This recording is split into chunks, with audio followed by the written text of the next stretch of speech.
Yes, I think many sports people, especially in football, rugby, they actually throw up before heading out to play under the gaze of millions of spectators at the international stage, because sometimes butterflies can be good because it will focus your energies. Not having any would mean you probably don't care enough. Absolutely. And I run into Yeah. people all the time on my media tours, like morning shows, and a lot of them are green and media and they haven't done a lot. And they tell me in the green room that they're really nervous. And I always tell them that's a good thing. You're going to crush Uh, it. Yes, I'm like yeah.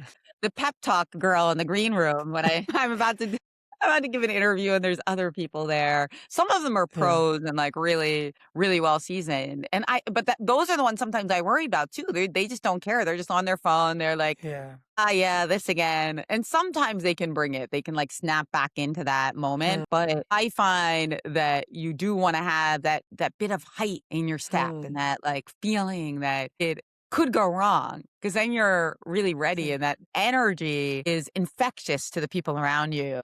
Hmm. And what's that line in preparation where you know that you've done enough for you to trust yourself and step back rather than get anxious, and you've done enough, but probably that may not be enough, let's say, because you would know that this occasion may have demanded a lot more, but you have 1 hour to go up on the stage.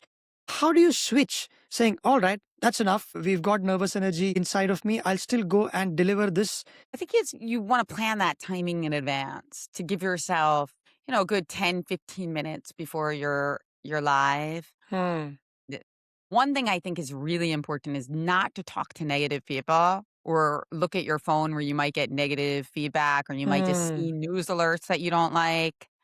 Sometimes things are happening in the world and they're very Yeah. upsetting. But if you're exposing yourself to that right before you are playing an important game or doing an important event, that can really damage your flow. So I Hmm. think it's also about timing things. Like I know realistically, depending on your job and your family situation, you might need to be connected, at various times of the day. But before you're doing something important, you want to try to shield yourself from that, I'd say, and hype Hmm. yourself up. And in general, the type of friends that you talk to before you have a big moment should specifically be people who aren't naysayers. I mean, Hmm. sometimes we just all have friends in our lives and family members who might be on the more negative side. Maybe they're jealous. Maybe that's just their sense of humor. Doesn't mean they're bad people or bad friends, but those are not the types of people you should talk to right before an event.